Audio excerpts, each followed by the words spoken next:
O pastor Josias, que logo me cativou, né, quando a gente convidou ele para vir para Campo Novo, é que ele se demonstrou ser tão doido quanto eu, sabe? Porque eu fiz uma ligação para Brasília, lá no salão da igreja, e eu fiz um convite para ele, que sob a ótica humana, era um grande desafio. E a razão humana dizia para não aceitar.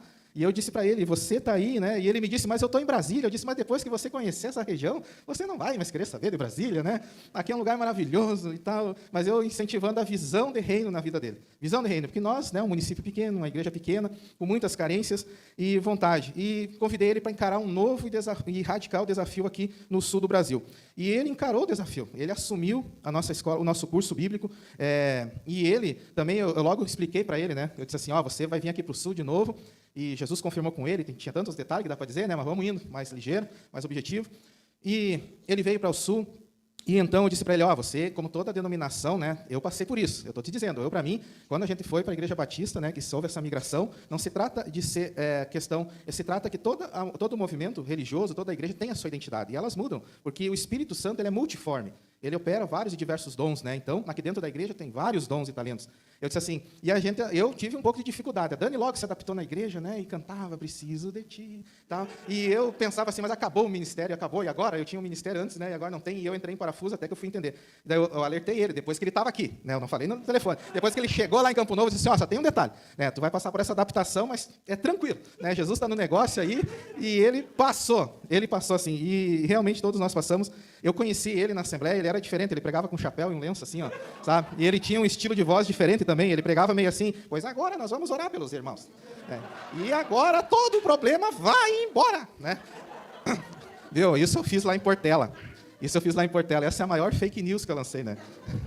A gente brincando.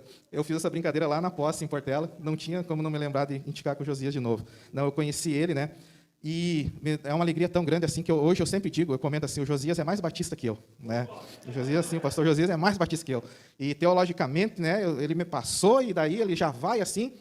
Antes era ele que me perguntava mais, agora eu mais pergunto para ele, e assim vai, sabe? É tão incrível essa coragem que ele tem de estar disposto a assumir o novo que Deus tem para a sua vida, os novos desafios. E ele comandou o nosso curso bíblico, auxiliou no trabalho, ele era um cara muito sanguíneo, naquele tempo, eu não sei hoje.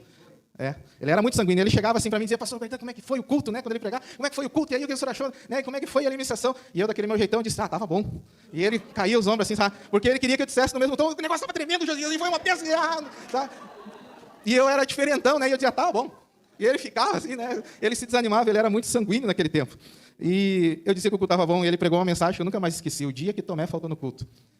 Ele já pregou essa mensagem aqui? Então, é o dia que Tomé faltou no culto. Aí, Então, assim, mas como a seara é grande, né, e Jesus falou que os trabalhadores são poucos, nós tínhamos um plano, né, a gente sabia que o Josias e a família não iam ficar em Campo Novo, que a chamada deles era para o pastoreio. Nós sabíamos que já conhecíamos isso deles, e esse chamado, mas a gente tinha a ideia assim, vamos tentar segurar uns 2, 3 anos. Era a ideia que nós tínhamos no plano. Mas a seara é grande, os trabalhadores são poucos, eles trabalharam 1 ano lá para nós. 1 ano em Campo Novo, mas foi um ano muito especial.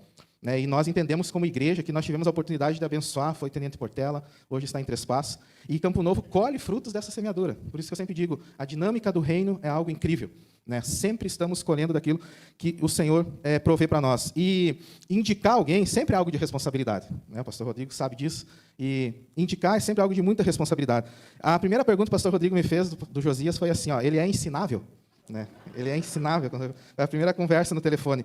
E eu sempre disse assim, Rodrigo, Josias é um cara incrível, porque ele é íntegro, ele ama a Deus acima de todas as coisas, é uma pessoa temente a Deus. Eu sempre falei para Lia, né, que já se casou, que quando chegar o tempo da Esther, quando ela tiver lá, seus 34 anos, que ela pensar em casar, eu vou dizer para ela também, né, assim, em vez de pedir tanta coisa num homem, peça um homem que tema a Deus. Peça uma pessoa temente a Deus. Eu sempre vi isso na vida do Josias, na sua família. Uma pessoa assim que coloca a igreja acima de tudo. Eu dizia para o pastor Rodrigo no início, ele nunca vai fazer algo assim que prejudique a igreja. Ele nunca, porque ele é uma pessoa íntegra e tem o coração dele centrado em Deus. Então, eu repito o que eu disse há poucos dias lá em casa, que a gente tem muito orgulho, Josias, Denise, Raquel e Rebeca, a gente tem muito orgulho de ser seus amigos, né, e de ver os grandes líderes que vocês se tornaram. Né, e isso é só o começo, Jesus tem muito mais, mas a gente tem muito orgulho de poder compartilhar uma parte dessa caminhada. E a gente sabe que aonde vocês estiverem, o trabalho vai estar sendo bem feito.